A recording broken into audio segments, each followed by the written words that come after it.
Disney's picking him up after his contract expires in April. They will let it expire, and that's it. Disney doesn't want this. Disney shareholders don't want politics. They just want it. They want entertainment. They want, and why would you want to allow 50 automatically? Say, okay, there's 80 million voters that we don't want watching our show.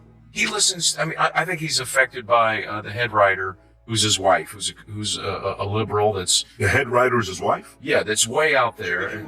Jimmy Kimmel. No, I know, but the head writer for what? For the show? Jimmy Kimmel show. For the show. Is his wife? Did you see the podcast where he looked like he was a hostage by her over-liberal white anger and bitterness? I think The reason behind Jimmy Kimmel's show's sharp decline since late last year has been questioned by fans. Comedian Rob Schneider has provided an insider reason for the show's demise, so there's no need to overanalyze it. His remarks were surprising, nasty, and far hotter than anyone had anticipated. So let's hit the subscribe button to begin going.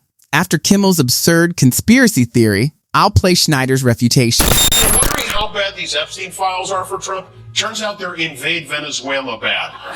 This is literally the plot of the movie Wag the Dog. The president gets caught in a sex scandal, so he attacks a smaller country to distract us, and here we are, distracted. On Saturday, Venezuelan President Nicolas Maduro and his wife were captured by Delta Force at their home in Caracas and brought to New York. Trump watched the operation unfold in real time from the bunker in his basement. However, that is an outdated and worn-out playbook. Schneider will explain why.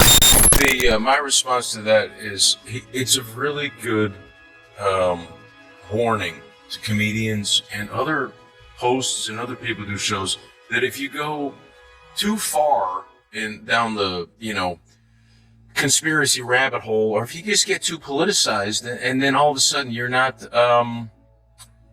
you're not in the funny business anymore. You're just in the it's politics, and it's it's really a propaganda through comedic imposition. They're imposing their views. In his critique, Rob Schneider argues that Jimmy Kimmel has drifted away from the playful humor that originally defined his late-night appeal and instead reshaped his persona around pointed political commentary aimed repeatedly at the same figure. According to Schneider, that shift has alienated viewers who tuned in for comedy rather than commentary, and even some longtime fans are growing fatigued by what feels like recycled outrage rather than fresh material. He contends that once the jokes move into conspiratorial or overtly partisan territory, the tone stops feeling comedic and starts sounding like a lecture, making the transition noticeable and, in his view, inevitable because it appears driven more by political motivation than by entertainment. It wasn't funny, and it wasn't particularly interesting, and it's just factually incoherent, because believe me, if there was anything in those files about Trump, the Democrats had it for years. They would have released it, but you think they would have hid that stuff? Schneider is correct. Unfortunately, the pattern is unmistakable. Democrats seem to have never really thought about how these narratives will eventually fall apart. That assertion dominated headlines, generated political indignation, and garnered constant media attention for years. In the end, however, the narrative turned out to be far more complicated than the competent charges that preceded it. The Epstein files are now the focus. Once more, a definitive guess is made before all the facts are known.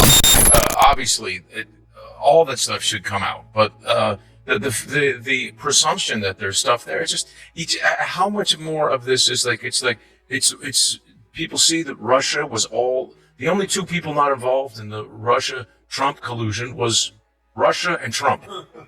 Everybody else seemed to be colluding. So I think the American people see through that. It's just like when you watch the news. Depending if you're watching CNN, you have to go, if politics is war by other means, this is war. So it's just a political warfare. So what are they not telling? According to Rob Schneider, one major factor behind the rating's softness for Jimmy Kimmel Live is what he sees as an over-reliance on conspiracy-tinged or heavily political commentary that audiences find exhausting rather than entertaining. Schneider argues that today's viewers aren't passive. With instant access to information, they can fact-check, compare sources, and form their own conclusions instead of relying on a late-night host's interpretation. When speculation is presented with certainty, he contends, audiences don't feel enlightened, they feel talked down to. In his view, that disconnect is especially damaging in comedy, a space traditionally associated with relief and escapism. I think it's just, it's treating your audience like they're stupid or like they're just in your own political echo chamber. And it's like, he listens, I think he's affected by the head writer, who's his wife, who's a liberal that's... The head writer is his wife? Yeah, that's way out there. Jimmy Kimmel. No, I know, but the head writer for what? For the show? Jimmy Kimmel show, For the shows. Is his wife? Did you see the podcast where he looked like he was a hostage by her over liberal white anger and bitterness? Oh, of course. I think it's obviously, look, Jimmy Kimmel's certainly capable of being funny. I mean, I remember doing, In discussing the broader late-night landscape, Rob Schneider argues that television loyalty ultimately bends to ratings and revenue. If viewership drops, advertising dollars follow, and networks adjust accordingly. He frames the issue as larger than any one personality, suggesting that late night once thrived on broadly relatable humor that crossed political lines, whereas today many shows lean heavily into partisan commentary. In his view, a noticeable left-leaning tone across much of the format has narrowed the audience, with writers crafting material for a specific demographic rather than a wide spectrum of viewers. Schneider contends that this shift risks alienating millions who no longer feel included in what was once shared, mainstream entertainment, turning programs that aim to unite audiences through comedy into spaces that can feel politically segmented instead. we're doing the show, he was the MC while we did the Hugh Hefner roast 8 days after 9/11. And he was funny. He can be funny. I think when you get so emotionally vested in something, and I just think it's. I will tell you this right now. There's no way Disney's picking him up after his contract expires in April. They will let it expire, and that's it. Disney doesn't want this. Disney shareholders don't want politics. They just want They want entertainment. And why would you want to allow 50? Automatically, take, okay, there's 80 million voters that we don't want watching our show.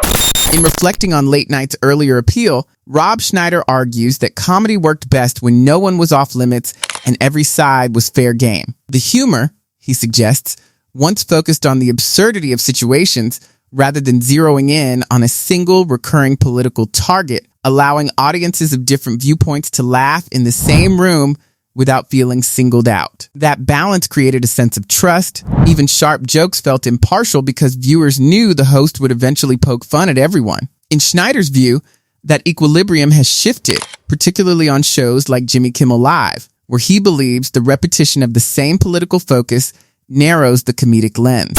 Maybe it was funny after 9/11, so 24 years ago.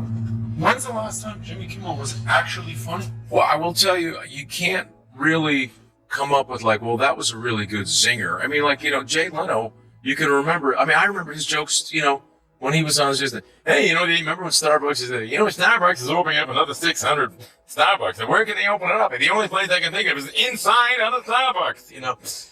He would have, Leno was the best. he was really the best comedian of his era. And, and he was, But he was fair, though. That's the thing about Leno. He called out both sides. All those guys. I mean, Carson and Letterman, they let me finish. Rob Schneider argues that the problem isn't criticism itself, it's how it's delivered. Comedy, at its best, unites audiences by highlighting shared frustrations in a way that's funny and relatable. But when jokes become one-sided, repetitive, or veer into speculation and conspiracy, the effect reverses. According to Schneider, viewers sense when commentary has an agenda rather than being honest humor, and that perception breeds skepticism and disengagement. He emphasizes that modern audiences aren't rejecting comedians outright. Rather, they resist material that feels unfair, exaggerated, or disconnected from reality. They obviously, whoever's in power, they should go after, but with jokes. And I think, traditionally Trump has been thin-skinned about any jokes. But I also think those aren't jokes. Adam Carolla was here. He was very complimentary of Kimmel. Like, he wouldn't say anything bad about Kimmel because he said Kimmel's the reason why he came up and all this other stuff. So he's got. But I know that him and they diverge. But we have to move.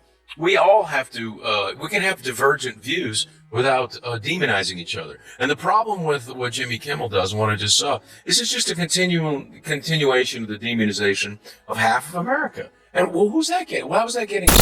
Not only is the joke noteworthy in and of itself, but the message is constantly delivered across several shows. It becomes monotonous and predictable rather than offering original and imaginative humor. Instead of rehashed stories that seem more like criticism than comedy, audiences prefer laughter, uniqueness, and creative humor. The magic is gone when the audience feels more like they are being lectured to than amused. And people stop laughing when that trust is broken. They continue to a different channel. I just think it's again, it's just politics for political gain. It's some sort of propaganda, comedic imposition. This is and the idea that the audience is going to laugh. They're not laughing. They're applauding, in the little political echo chamber. I'm telling you, he won't be there after 8. Well, let me read this.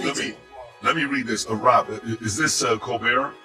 Let's see if Colbert. But I want to go to Conan right afterwards, and I want to get his thoughts on Conan. So go ahead and play this one here. This means those Epstein files must be crazy. I mean,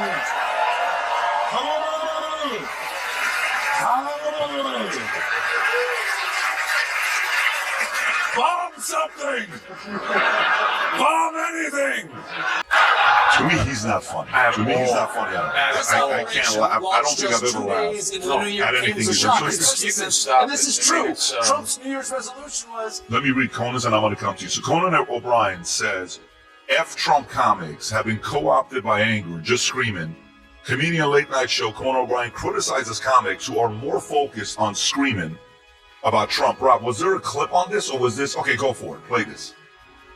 Some comics go the route of... Can we raise the audio a little bit, guys? I'm going to just say F Trump all the time, or that's their comedy. And I think, well, now a little bit you're being co-opted because you're so angry. You've been lulled. It's like a siren leading you into the rocks. You've been lulled into just saying F Trump, F Trump, F Trump, screw this guy, and I think you've now put down your best weapon, which is... Rob Schneider emphasizes that the landscape of late-night comedy has shifted because audiences now have instant access to information, making it easier for them to detect bias, repetition, or exaggeration. Declining ratings signal advertisers, and when viewership drops, networks like Disney may reconsider contracts, putting profitability and even a show's survival at risk. Schneider argues that viewers aren't rejecting satire itself, they reject content that masquerades as humor, but is really driven by agenda or partisanship. The takeaway, he suggests, is clear. For late-night television to thrive again, it must prioritize entertainment and shared laughter over preaching or one-sided commentary.